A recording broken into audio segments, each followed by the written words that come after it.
This podcast does not provide medical advice. The information included but not limited to any videos, text, graphics, image materials, or any programs or consultations contained within this podcast are for information purposes only. The podcast does not constitute providing medical advice or professional services. It does not constitute a patient-physician relationship. If you have medical concerns, please seek out your private physician, or if you feel you have a medical emergency, please contact 911.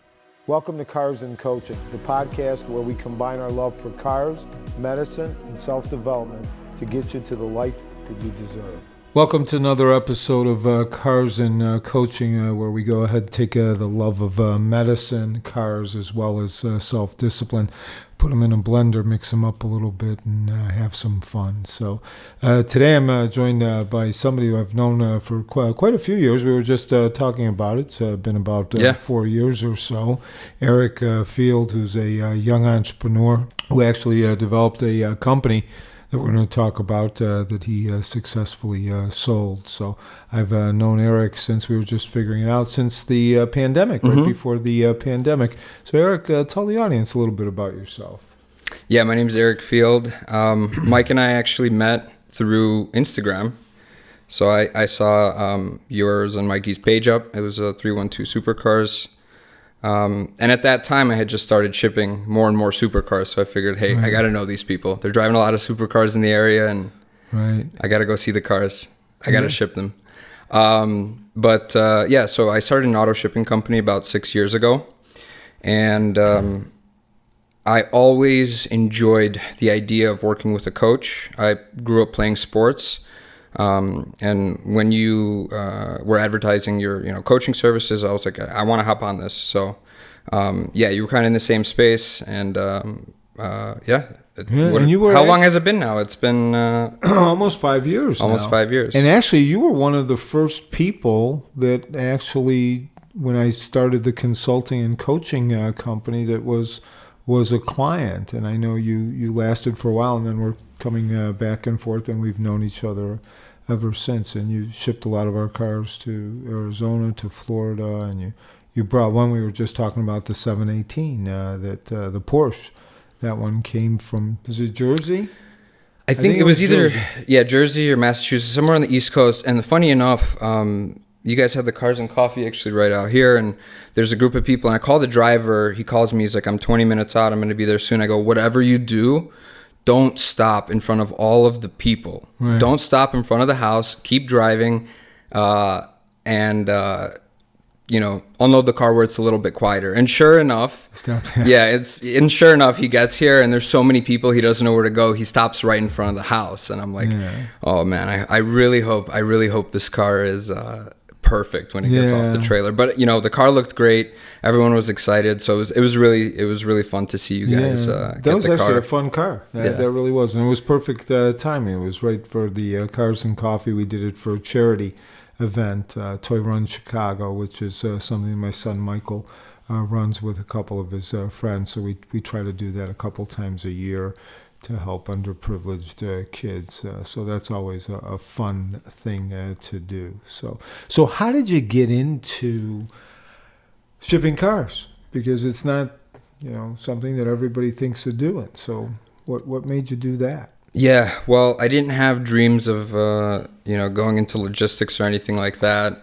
By accident, mostly. I think it was more a story of like, start where you are, use what you have, do what you can. Growing up, my dad was always an entrepreneur and is an entrepreneur now. He's in the real estate space, and he also has a restaurant. And I just found it fascinating. He always kind of went along with his own rhythm, and it was fun to see that. And that's something that I aspired to. And I was always a good student in high school, but when I got to college, I just didn't, it didn't resonate with me. I thought there was something more that I can do. And so I started working with family. That's how I got into logistics. I'm really happy to see you work with Mikey, but it was like, have you ever seen that show, Orange County Choppers, where Paul Senior and Paul Junior. Yeah. So I'm familiar with it. Yeah, they build motorcycles, but the whole fun of watching the show was watching them throw like chairs across the shop at each other, and so that's kind of how it was working with family. And that's how I work with Michael too. So yeah, there you go. So it was like that. And I said like, hey, I'm just gonna go out and I'm gonna figure this out on my own. I never really considered getting a job of any sort. So I lasted like 2 semesters in college. I failed out. I was studying industrial engineering at the University of Illinois, and it just wasn't for me. Mm-hmm. I didn't know what I was going to do. I was going nowhere real quick, but I started tinkering around. I started shipping cars. I learned how to generate leads on Google. I had a chance to hire a few people. Unfortunately, that didn't go anywhere.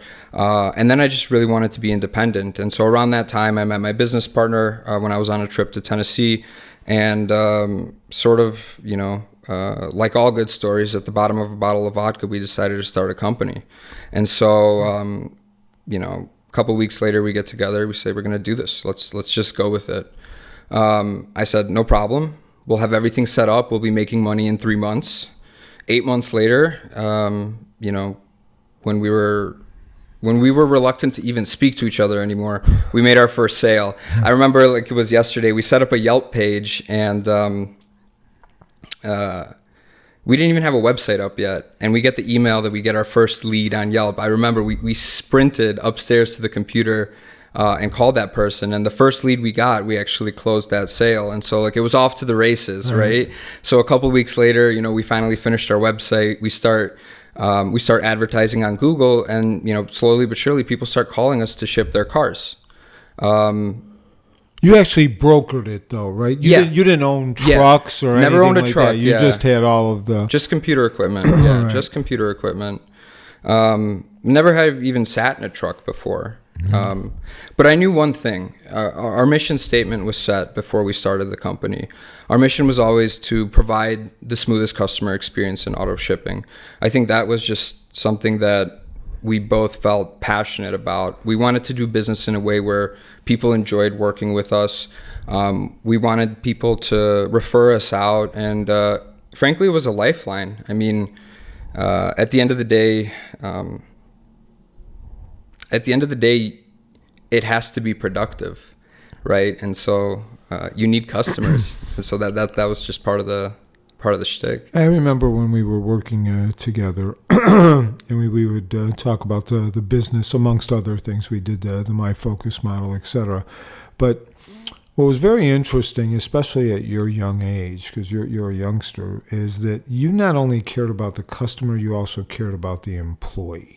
Yes. And your whole goal was always to develop the employees to their maximum. I remember that struck me, because somebody who didn't really have business backing, you did that. And I think that truly helped the company be successful.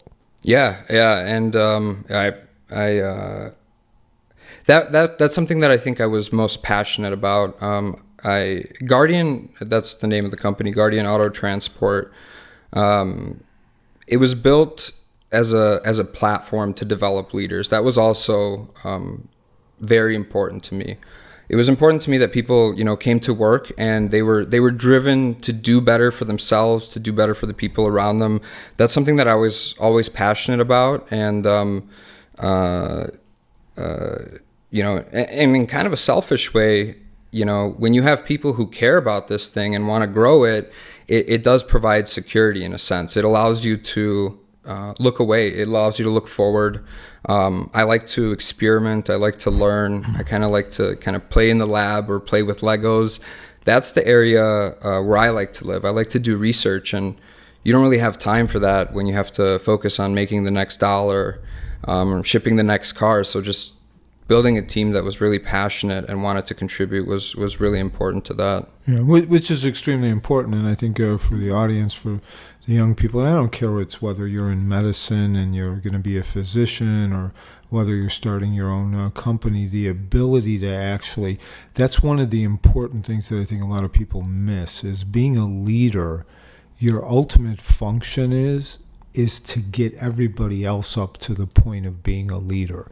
And a lot of people, unfortunately, don't look at it from that perspective, because what they do is they have that one style of command and control, and they worry that if they go ahead and actually groom the people underneath them to be leaders, that they'll lose their job, which in reality, that's false. What happens is everybody becomes a leader and the company just gets better, right? You know, there's a gentleman by the name of Robin Sharma. I think he's the one who always talks about, you lead without a title. You could lead without a title, right? You just have to be responsible for what you're doing, have an understanding. And if someone like you, who's the boss, invests time in them, that's going to cause them to be a heck of a lot more productive. So. Yeah, Sir Richard Branson has an excellent quote on this. He says, train them well enough to leave, but treat them well enough to stay, to want to stay. Exactly. So, I definitely subscribe to that.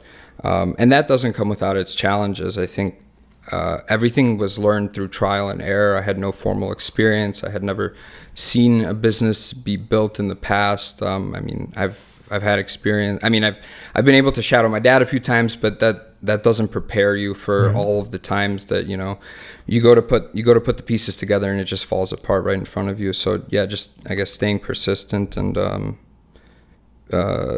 sometimes. I don't know. I feel incredibly lucky. I just feel incredibly lucky.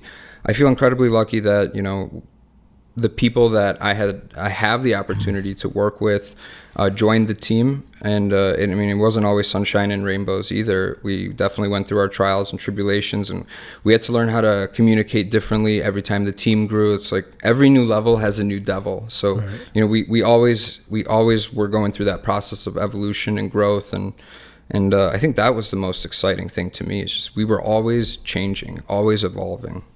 No. And the other thing is, in knowing a little bit about the company and watching it grow, I think you always had a vision for what it was supposed to be. But something you said is actually interesting, and a lot of people think that, okay, I'm going to start a company and I'm going to go ahead and day one I'm going to go ahead and I'm going to get customers and off to the races we go. And it doesn't work that way, right? There has to be a process like you were describing, and sometimes you're going to put out those leads, or you're going to talk to leads, and nothing is going to happen. So when you really dedicate yourself, I think that's the important piece, is to be consistent enough to stay with the process that and you'll be able to build off of that. It's an iterative process, yeah, and you have to be committed for the long run. Otherwise, you're just not going to see a level of success or momentum that excites you. And so I think we were just passionate about trying new things. We were passionate about growing. I think when we began, we were a very entrepreneurial company. It was great to see. Not only that, but I think what really kept it going for me is like the first 30 minutes of the day were always like, it was like walking into like a comedy show. We laughed so much together. I just vividly remember we would have the morning powwows, and it's like if we weren't crying, laughing on the floor, then something was wrong that day. It rarely happened. There was a period of time when we really came together as a team, and that wasn't even when we were growing the quickest. But those are the times that I think I really enjoyed most, just bonding with the people and knowing that we've created a place together that we can come and enjoy, and we feel like we can all contribute to. Right. And laughter extremely important. I think it was Goldman that was talking about in his book, Primal Leadership, that you could tell the culture of a company and how successful a company is by walking the halls and listening for laughter. Because you could fake a smile, you usually can't fake a laugh. And laughter is really a limbic connection of the brain between two people. And it's a sign of trust. So even in high negotiations and things of that nature, a little bit of humor. You can't be an idiot and laugh about everything, right? But a little bit of humor at the right time is extremely important. So I think that says a lot for the culture that you had there. Yeah, and I think what always fascinated me about working with you and excited me about working with you was sort of this like level of insight you had. You were always able to simplify the leader's relationship with the team, but also simplify some of the reasons why teams have tension. And I could just sit and listen to you speak about that, but what is it about coaching that made you want to pursue this after a career in medicine? So one of the things, you're turning the table. Yeah, I'm now turning you're the asking table. Questions Yeah. here. This might be the welcome first. to the I don't know, podcast. is that the first question I got out of 10 sessions? Referring to Elliot, he's the genius behind all of this. Yeah. But actually, it's interesting because, and I may have told this story in another podcast or in one of the Instagram posts. So I was an ER doc for a long time. In 2010, I moved over to administration and became the chief medical officer. But because me and 3 other guys owned the ER group, they didn't want me to work anymore in ER. And after about, I think I already put in 25 years, we had a mass shooting. I saw everything. I'm like, that makes sense. I'm not going to work anymore. Well, it wasn't until I left that I realized that when I had my med school interview and they said, why do you want to be a doctor? The canned response is to help people. I thought that was just a canned response.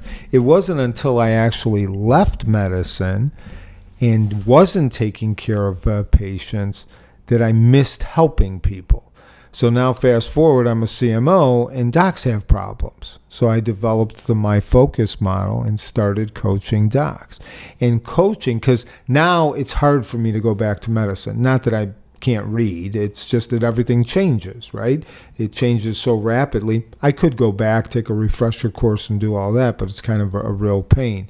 But coaching people, you get that same feeling of being able to help someone, and it gives you the same feeling, maybe not as quite, it's bringing somebody back from a heart attack or something, but the same type of feeling. And I'll give you a prime example. One of the people that you called, and we'll get fast forward to this, you sold the company. Who did you call? You. Yeah. Yeah. So that's you were one of the first people I called, right? yeah. And you thanked me. So that's the same type of feeling you get when you're helping others. So that's kind of how I ended up actually coaching. And I always had self-development after I became a CMO, because what a lot of people may not know, when you go through the different levels of leadership style, one of them is command and control. Another one is pace setting. Those two you should never use unless you're in the ER. That's the only skill I had when I was a chief medical officer.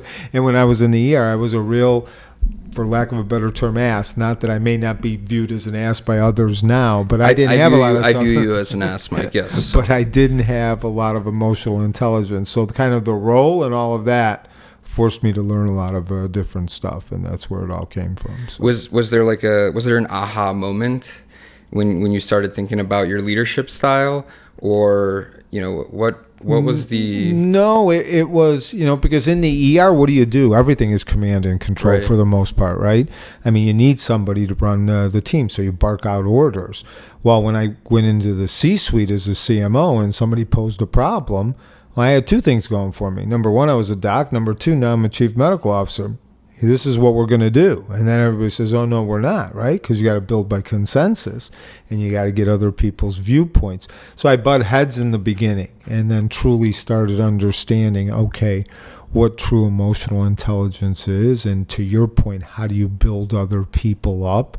How do you get them to their maximum potential? And that's how the whole company actually started developing. Medicine has a lot of burnout in it.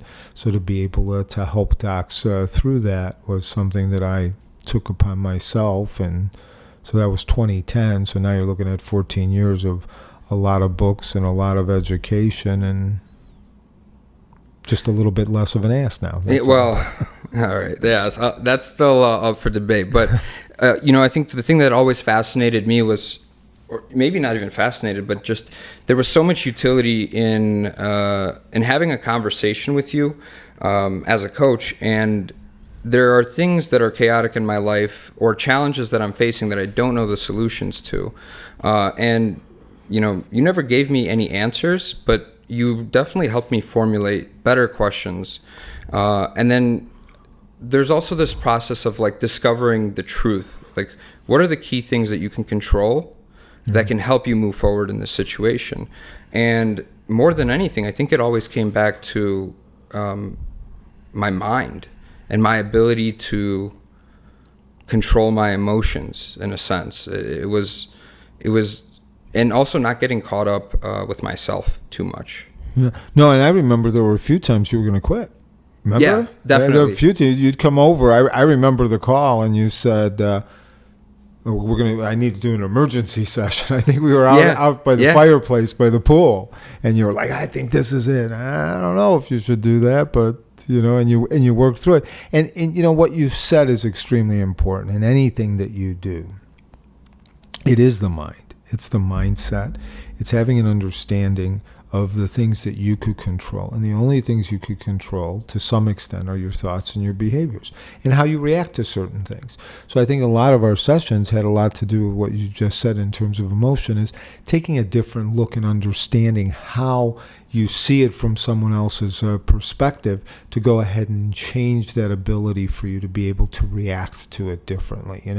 What's his name? Viktor Frankl, who wrote a great book, Man's Search for Meaning, talks about there's a stimulus and then there's a response. So everything we do, there's a stimulus. It's in that time frame between the stimulus and the response. That's where you are supposed to be thinking, and you make your decisions and your choices, and it's in those choices that you have your freedom. What happens with us is we're habitual creatures. So somebody says something to us, we don't use that little bit of time in between the stimulus and the response, and we just shoot something out. So once you get to learn to control those things and control your emotions and understand what you want the final outcome to be, that's when you start actually growing and develop a huge company in your case, right? So, well, I wouldn't call it huge, but... No, but very successful. I mean, it's funny that you say that, because you said the company was 6 years. I've known you for 5 years, so it was relatively a new company when we started. And I remember when there was just a couple people, you, Mike, and a couple other guys that were there. So, you were able to grow it. 6 years is not a long time. It may seem forever for you, but... There's people that attempt to start companies and it doesn't take off. So I remember we were at a point when I had only ever hired one person, and keep in mind, like, I had no management experience. I've never had a career or anything like that. After college, I guess I worked a job for a little bit, and I had the opportunity to hire a few people, but I wasn't invested or engaged. And it wasn't a long-term thing, so I think didn't really take too much experience for that. But at Guardian, we had never hired more than one person. And we decided, Mike looks at me one day and he goes, we're hiring 3 sales reps this time. And I remember we hired them. It was the Friday before they started on the following Monday. I spent that lunch under my desk. I barely ever tell this story, but I spent that lunch under my desk freaking out because I was convinced that I was going to fail. Like, that I just was not capable of bringing on 3 people at the same time. It was just too much of a challenge. And, we weren't the biggest company when we sold, but we had 48 employees. Last year in 23, we shipped about 75,000 cars. We worked with some of the largest companies in the world, and we shipped some of the coolest cars in the world. And so, like, just to go on that journey has been incredible. The thing I'm most thankful for is just, the people that I got the opportunity to work with and meet as a result of this opportunity, or taking it. So, the thing that's always in the back of my mind is how can this place be the platform for the next leader to grow? Like, I want someone to walk in one day and say, I'm going to be the CEO, but actually have the conviction to do it and to make that happen, whether it's, like with the company or outside of the company. And, I had that experience once. The first employee that we hired, he actually ended up leaving to start his own company. So it was bittersweet in a sense. It wasn't Matt. It was Matt. It was Oh, Matt. he did? Yeah. No kidding. So, I was if going he to ever ask you what sees happened to this, Matt. if he ever sees this, I think I was a little bit salty and upset but I was also proud because I had nudged him to say, if it's pulling you, then you got to do it, for several months before that. So, that's always nice to see as well. Yeah. That's always nice to see. Matt was the one with the broken arm. I don't remember, but probably. And you were coaching because you couldn't do sales, and you told him if you can't do these couple of sales, we're gonna have to let you go. He was on probation. For a while. Exactly. And so it was like, it's like, at first it's, you can't just attract the talent. First, you have to become the talent to attract the talent, and like. And you just got to work with what you have. And when there's only a couple of guys and you haven't been doing it for so long, not to say that, anyone that we brought on was low quality, but people aren't excited or going out of their way to work with you. Right. So, yeah. A lot of times, though, I think if the person who is their quote unquote boss shows interest in them and helps them kind of get out of that cocoon and be able to evolve, I think they will go higher up, right? And that's a different management style, right? That's an affiliative type of management style where you almost befriend them, right? Yeah. And you get them to be able to do the things that they don't even think that they can do. And like you say, I remember Matt was on the bubble. Matt turned around and started his own company, so that's fantastic, right? So something obviously that you did in order to help Matt ignited that in him, Yeah, it was great. I mean, he was an awesome team member while it lasted, and it's interesting to see as I go through my life, how many of these experiences that I'll have will lead to other people deciding to build something of their own. I think that's the part that I can get most invested with, is I want to build a place where people they can go all in on achieving their goals, and it's mutually aligned, and they feel like they have a place where they can focus on growth. Like that's the most important thing to me. And I think part of you could actually answer this question. I'll pose it as a question. Do you think because your father was an entrepreneur that allowed you to be more comfortable going in that line of work as opposed I will say there certainly wasn't any pressure to become a particular profession or anything of that nature. My dad and my mom, they were both immigrants from the Soviet Union, and I think there was always sort of this pressure to don't waste the work that we've done, but it wasn't... don't embarrass them. Right, exactly. There wasn't anything like that. And I think, my dad, he's a very open-minded guy. And he's also very charismatic. I think much more charismatic than I am. So there was always...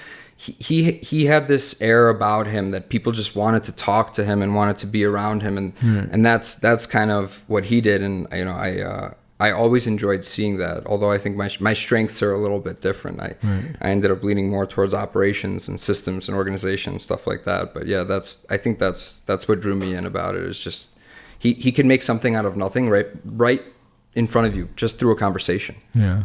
No, and that's a skill. I mean, that's how some people have that and other people don't, So that's interesting. So what do you think what was the hardest part? So you said you got that one Yelp lead and off to the races you went, and we kind of touched on some of the things that were challenging. And if you had to do it over, would you have done anything different from a big standpoint? That's a great question. I've never been asked that before. I think I don't know if I would have done anything different. There were many times that I wanted to quit. There were many times that, we hired people and they just weren't working out. And I didn't know if I wasn't good at training, or like, what did we do wrong here that this person, isn't getting any better? Or, so it took me a while to learn that 70% of the success comes from having the right person in the right seat. 30% is going to be the systems you have in place and your ability to support that person, give them clarity, have clear, concise goals and metrics set up, things that they can follow to ensure that they're being successful in their role. And that they can measure their growth. But 70% of it really is just making sure that the person you have in that seat is excited to do that job, and they can develop a vision for that thing. It took me a while to learn that other people can get excited about things that I have zero interest in, right. but are all necessary. And I think the important part is not to micromanage them either, right? Yeah. So if they're excited about it, I know you were a big operations guy, and you set all of the plans in play as to how everything was supposed to run from the time the call came in to the time the car was delivered, which you did a phenomenal job because we've used you numerous times. But as long as you don't micromanage, because a lot of times if you end up micromanaging somebody, you're taking away their autonomy. Everybody wants to be able to do something on their own. And if you take away their autonomy, that's one of the main reasons why most people leave their jobs. It's because they don't like the guy that's above them or the woman that's above them because of micromanagement. And I think you set up the processes and then you kind of let them go. At least through our discussions, that's how I felt. Yeah, and it took me a while to learn that if you can communicate effectively, and if you can provide, if you can give people feedback in a way that's consistent, and doesn't have to do with doesn't feel invasive, then it's a lot easier to just set a goal for them and to let them reach it. Just create a way where they can focus on the result. Right. And maybe give them the space to achieve the result however they want. And that, I think that kind of led me to the next thing I became passionate about, which is, okay, fine, let's set a result. Let's see how they achieve it. Okay, if there's 5 people that have the same goal or are in the same position, study the one that does it best. Standardize that. Create more ways of providing feedback to the other team members on how they can align their performance with the top person. So it really just became like, let's just set the goal and let's figure out who does it best, and then let's build around that. Let's take their feedback, and then I think just growing the easiest way to figure out what's next, what to focus on next, is just go talk to the people, figure out what problems they're having. Mm-hmm. And if you can help them solve their problems, then everything else will take care of itself. Well, I remember we talked about that a lot, because there's certain people that what they'll actually do is, and I've seen this in the healthcare profession and administration and leaders, and I probably was guilty of this as well, especially when I was in the ER before the light bulb went off that you have to actually listen to other people, is that the person making the decision always thinks he knows best, but what you need to do is exactly what you said. That's the ability, and this actually comes from the lean system from Toyota, right, is go to the Gemba. The Gemba is the workplace. And it's the person who's actually doing the job that is the expert.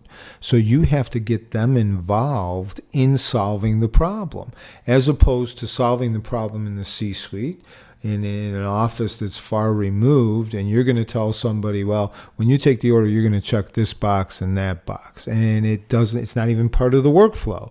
And then you do a lot of backtracking and things. So you are spot on. That's one of the most important things and I like how you phrased it, is that you gave them a task and then you found out who did it the best, and then you figured out, okay, how can we all learn from this and be able to move forward?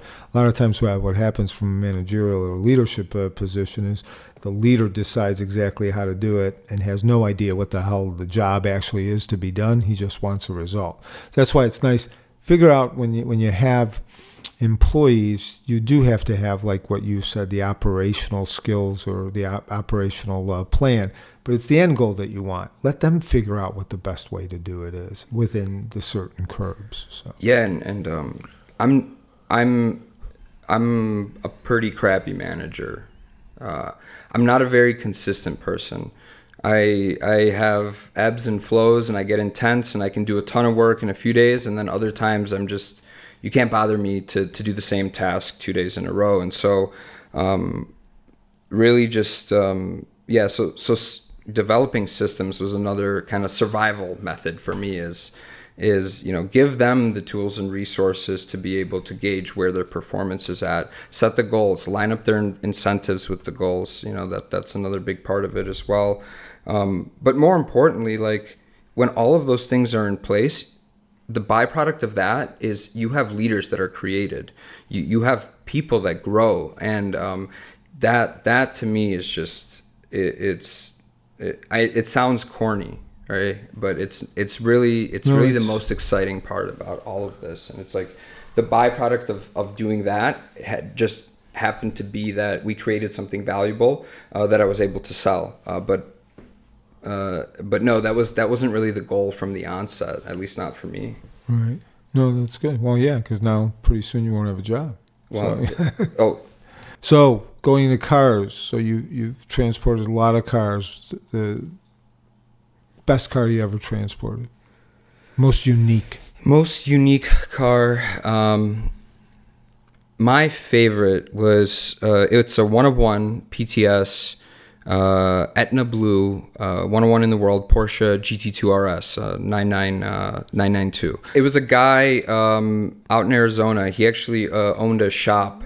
And they renovated classic Porsches, so that was really cool. He specialized in air-cooled Porsches. I'm forgetting about the model. He's in Arizona? He's in Arizona. No kidding. Yeah. Huh. Yeah. I wonder if I... a guy by the name of was it James Patrick Motorsports. And if I'm not mistaken, I'm pretty sure I remember you telling me he took about a podium this guy at Le before. Mans, right? Yeah. And so it's like, and so, it might not be the most expensive car in the world, but it had an awesome story. Yeah. And when we were growing and I was still selling, I'd like to ship really nice cars because I'd get to talk to other entrepreneurs or other guys who, had spent several years, just either building something so they can have their dream car, or, sometimes it's their 10th car, and they have a very refined taste. They understand what they're looking for, and they really resonate with a certain brand or a certain car. And so I always found that interesting about you as well. What's the favorite car that you've owned? To drive? What's number one on the list?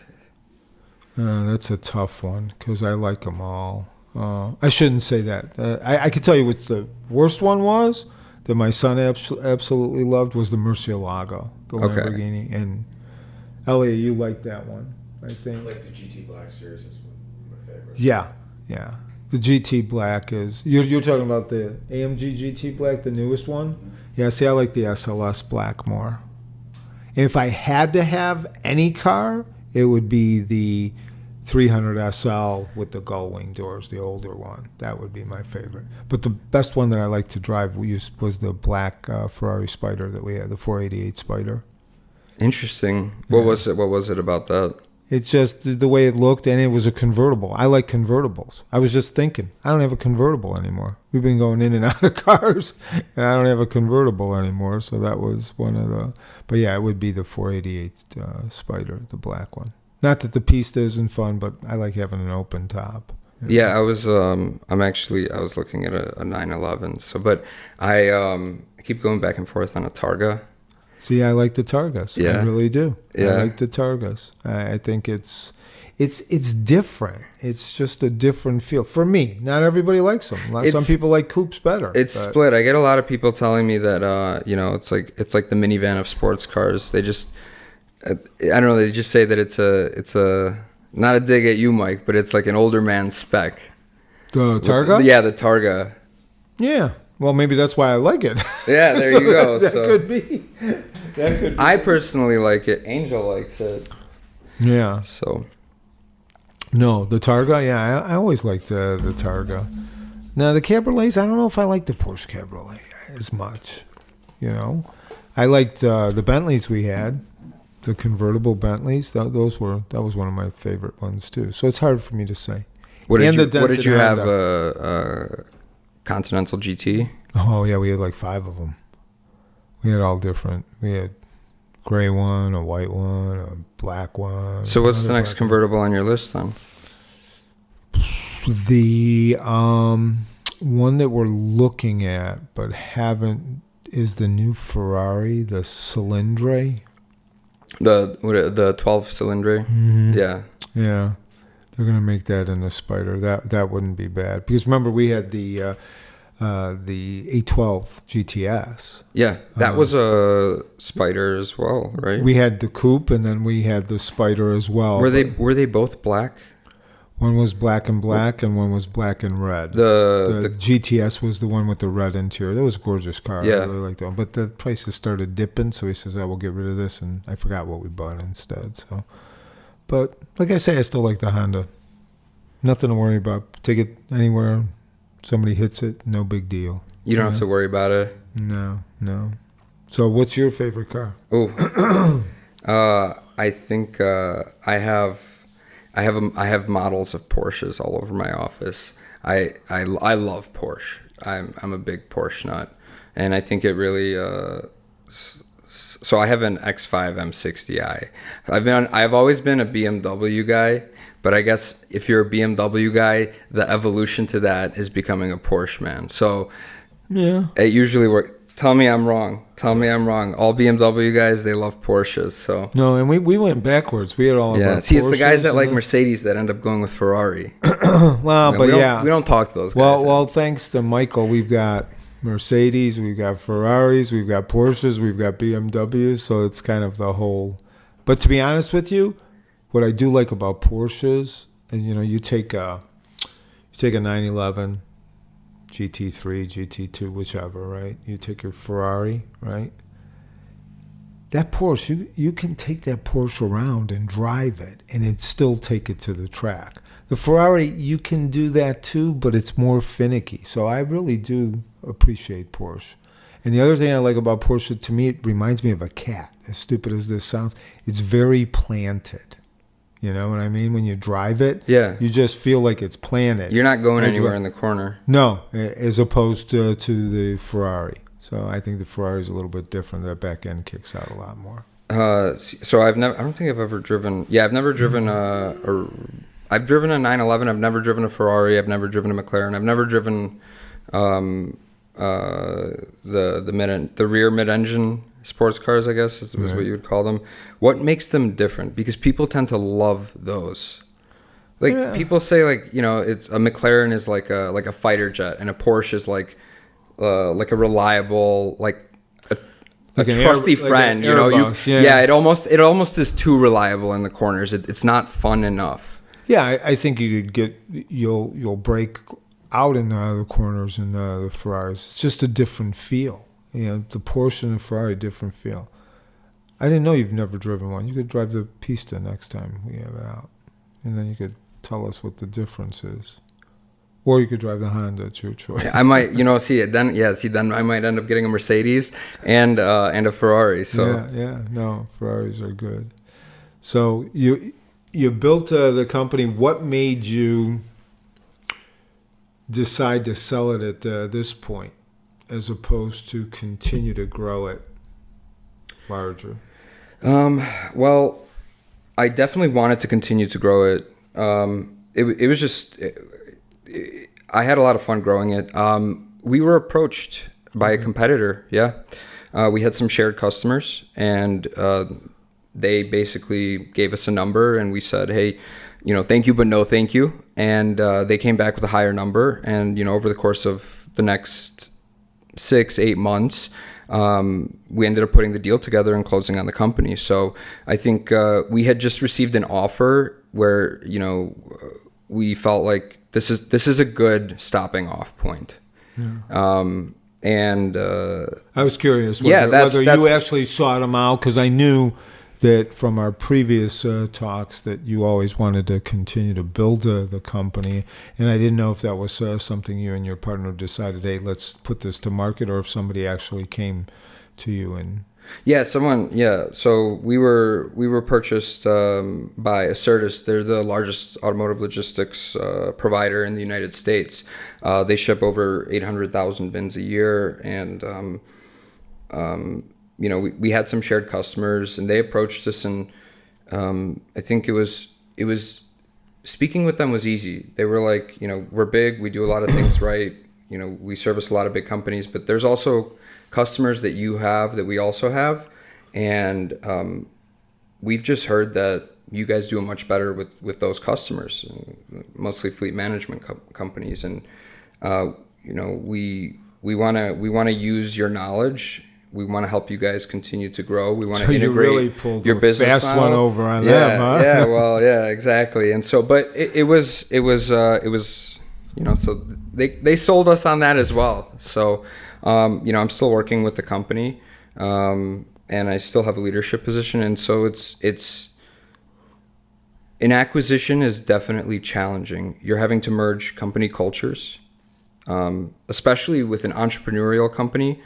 And ACERTUS is a much larger company. They have over 1,200 employees now, and they've gone through a couple rounds of acquisitions, and so it's more of a corporate culture, which isn't a bad thing, but it's definitely an adjustment. Yeah.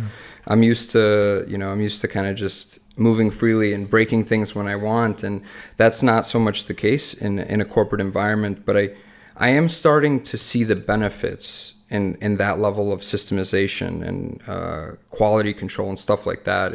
I feel like I'm learning a lot just in sort of the process of integrating the two companies, and that's sort of like re-engaged my interest and given me another challenge to solve. No, that's actually interesting because here you take a logistics company, and some of the things that you're talking about is exactly the same thing, because as you know, I worked for a small health system and then became part of Northwestern, who was doing pretty much the same thing, acquiring different hospitals, etc. And you have to run it differently because you're so much bigger. And that cultural shift, to be able to take something that had its own culture and now be able to go ahead and fit it into the other culture, almost taking a little bit from both, right? You can't kill the culture of the company that you're acquiring, because it just doesn't fit. But how soon can you actually assimilate it is extremely important, because cultures don't change quickly. It's 3 to 5 years to actually change a culture. And sometimes the people don't like the cultural change, and then you end up having them leave. It is interesting from your perspective as well, is the fact that you were the boss. Now you're still in a leadership position, but you no longer are the boss. Yeah. So that takes getting used to too, right? I mean, it really does, because now, like you said, I made the decision, it's my decision. Well, now it's not your decision. So you have to, sometimes it's hard for someone that grows a company and then has to work for someone else to really make that adjustment. Yeah. So I think the most difficult adjustment for me personally has been I operated under the premise that my job is not to have a job, and partially because I like to be lazy, but also if what I'm doing is important to the success of the company today, then that's a risk. That's a risk for the company. That's a liability. And I think that there's sort of this expectation that in a corporate environment, I always need to be productive. I'm sort of used to doing things in spurts. I make a couple important decisions throughout the year that ultimately inform periods of building, and then periods of when things work correctly, I'm not needed as much. It's when things get chaotic or something that breaks that requires my attention. So there was this sort of seasonality to my energy at work, which is largely how I've preferred to work, and it that's an adjustment for me. That's an adjustment for me, and lots of meetings. Yeah, I don't think I've ever been CC'd on so many emails. It's just No, it is amazing. Yeah, there's a lot of meetings, and then there's a lot of different decision levels, right? Yeah. So that's why some people like being an entrepreneur, right? They like to be in charge. And some people, just like you, they build a company, they sell it, and then they start from scratch again and build something else. And it's the joy, it's that dopamine hit of continually building those companies that people almost get addicted to, if you will. I always ask this question. This is one of the closing type questions. out of all, when we worked together, we talked a lot about habits. We talked about different things, right? What was for the audience, do you think is your number one habit that made you so successful as an entrepreneur? It had to do with habits, that, the system, and by that, I don't mean like the software that you use to run a company or do your accounting, but the company operates, it's a set of rituals performed by people. And those, essentially all you're doing is you're organizing people's habits. So really just, I think the thing that I did consistently was find ways to provide feedback about people's performance. And then also also look for ways that I can take feedback and incorporate it into the growth of the company. Just it's a very iterative process, but I think ultimately part of it is, you want really bright people working with you that are ambitious, but it's a system. It doesn't rely on any one person's intelligence or intuition. It's a system, and it needs to produce a consistent, reliable outcome. More than anything in business, that's the most important thing, is you're able to produce a consistent and reliable outcome. And really, it's how can we build habits in the workplace that drive that, and how can we do it in a way that like ritually, people want to grow. People want to accomplish more. People are willing to take on more, because it's very difficult to build something if the people that you're working with don't want to contribute to that. Right. And so to grow, you need people who are always gonna put in more work than is necessary too. So it's like, how can we create an environment at scale? How can we create an environment where ritually what we do is kind of foster that? So that's I think that's the thing that we did most consistently. And if I recall correctly, you actually took the employees and you guys did books together. You read through books. Yep. You worked out together. Excuse me, for those of you who wanted to work out. So you're kind of building a different type of culture where everybody was really part of the whole program. Yeah.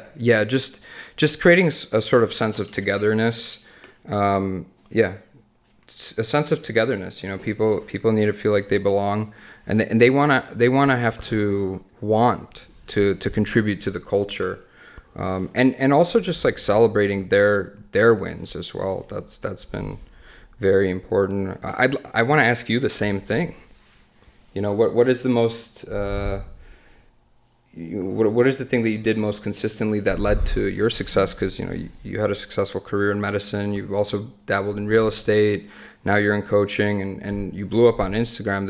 What does your day look like from a habit perspective that enables that? Yeah, that's actually an interesting question. I think one of the most important things is consistency, and you've used that word quite a bit as we were talking, and just being consistent. So if you have a goal, just keep going after that goal, right? So it was the same thing getting into medical school and then being a doc and having that vision, but consistently doing it day in and day out. Because if you stop too quickly, it's the old meme, right, where the guy's digging and the gold is right there, and he's got one more shovel and he just doesn't see it.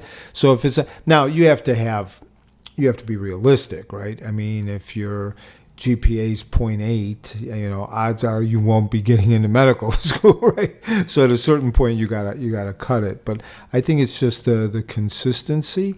And as I get older, it's more looking at what you want for an end result of any problem, and it's not so much who gets credit for that. It's kind of similar to what you were saying. You build a team because you want the end goal to work. But if you work in a company where there's people that it's ego and it's all about them, that kind of clashes with that thought. So, figure out what the end goal is and then just make it happen. How do you go about figuring out your own end goals? Do you have a process for that, or at what point do you? My end goal pivot? now at my age is to stay alive. So, You're doing great. You're doing great. No, yeah, you have a process, but I think it's important to set goals, period, on anything. And all kidding aside, when I left Northwestern, it could have been the end and it could have been retirement. If you retire and don't have goals, I don't care how old you are, you could be 90. You got to have goals. Whether that goal is that you're going to make it to tomorrow morning, it's still a goal. I think people that lose passion to work for something, if you're not, there's a saying, right? If you're not growing, you're dying. I think that becomes a problem, right? So you always have to consistently set different goals, right? Whether that's, and I think you should have goals in every bucket, right? So if you look at the My Focus model, you should have a fitness goal, you should have a relationship goal, you should have a career goal, right? And then just start breaking all those things down. So you were talking about, and I know how you ran your business because we spent a lot of time talking, it's all of those operational things. It's kind of similar to life, right? You have these different buckets. Okay, what plan are you going to do in order to make sure that you stay healthy? What plan are you going to do in order to grow your business? So you just got to constantly be doing those things and checking in every day as opposed to just driving on autopilot. Is there something that you recommend to people that increases their likelihood of achieving a goal, or is there a certain way of? Is it like what is how can I formulate that in a way that's gonna? So we talked a lot about this, and I think you may have read the same book. Clear does a great job. James Clear, Atomic Habits, right? It really is, the goal is the end point per se, but it's the identity. It's who you become as a person. And Jim Rohn said this, you're not going to get what you want unless you actually change who you are, right?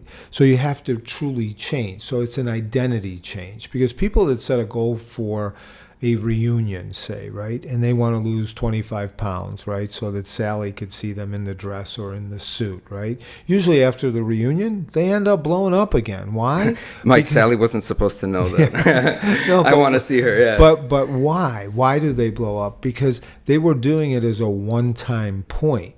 But if you change your identity and you change your beliefs, and now your identity is a healthy person and your beliefs are that you have to do certain things, then you'll blow past that reunion. And when the next reunion comes, you don't have to go on a diet because you're the same weight.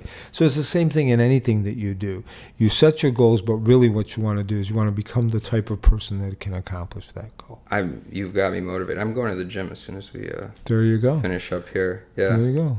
There you go. But how? Because here's the thing. I think there's been a lot of changes in my life, and let's just put it out there. At some point, I was 335 pounds, and I think this is an important part of my story. And I lost 140 pounds. Right now, I'm like 250 pounds. So I've gained 50 pounds back over the last couple of years, and I'm always telling myself that I'm a product. That my weight is a product of the environment as opposed to being in my control. It feels like that's like the one demon that I have, that if I can conquer it, everything else goes really well. At the same time, I think it's the thing that I have that it's the one thing that gives me imposter syndrome about all of the other things in my life, because it's like it feels like my body is a physical representation of who I am. And if I say I'm a leader, sometimes I struggle with being more vocal about that or acting more like that because I don't feel like I'm representing it at times. And I think that's one thing that I want to focus on as I move forward is I want those things to be in line, but I also don't want them to be so connected. Yeah. Well, unfortunately, they are connected, right? So from a leadership perspective, there's a certain persona, right? So you're right. If you look at it from a discipline perspective, right, then somebody could say, well, if you're such a great leader and you have discipline, how come you struggle with your weight? And we all struggle with something. So you can't beat yourself up about it, right? A lot of it is because it's comfort to you. So over the course of the year, I assume there was a lot of stress. Is the sale going to go through? Is it not? Are we going to do this? Oh my God, company, what am I going to do? Right? So what do? Your way of solving for stress is food, right? Because what do? Everything we do for a feeling. And if you're feeling stressed, what do you want to do? You want to change your feeling. Well, you know from when you were a kid, when you eat potato dumplings, halibut, have some bars, right? Or whatever your favorite food is, right? Made you feel a certain way, right? So you're really trying to change the way that you feel. So from a discipline perspective, yeah, you have to change your belief system and say, hey, listen, this isn't the end goal that I want. What I actually want is to be a healthy person. So if you ask yourself the question, what would a healthy person do? Well, they wouldn't eat that and they would do this, right? But then again, small increments. The problem is this is a microwave society, right? So everybody wants to go ahead and go on a crash diet and starve for 30 days, and then they hit their weight, and then something else hits them, and it goes through. There's thresholds, though. I think you said something that was interesting, that, you know, at your max you were 330. So a lot of people have different thresholds. Everybody has a different blueprint, right? And they know what's going to trigger them to go ahead and make a change, right? So for some people, that's if they gain 10 pounds, they're not going to allow themselves to go any greater. But then there's, and I'm not picking on anyone, so please nobody get offended, but then there's other people that can be all the way up to 600 pounds, right? And that's their trigger, right? My 600-pound life. Otherwise, that wouldn't be a TV show, right? So it's the mindset and it's the belief systems that you have and what you tolerate of yourself. So, but everybody has something that they struggle with, and people struggle with all kinds of different things. So, and a lot of it has to do with coping mechanisms of stress when it comes to food, which is probably one of the things that you go to. Your stress relief is food. Yeah, that's definitely true. It definitely is something I use to, I guess, to derive comfort from, right? Yeah, if I'm going through stressful situations. No, very common. Well, listen, Eric, absolute pleasure. It's an honor to know you those 4 years. I always said it's refreshing to have someone as young as you to be able to see you grow and build a company and successfully sell it. I think it's a true testament to your character, and can't wait to see what you do next. Yeah, I appreciate you having me on. This was a great experience, and I look forward to working together again in the future. Yeah, this was a lot of fun. So very, very, very good conversation. So thank you. Take care. Bye-bye.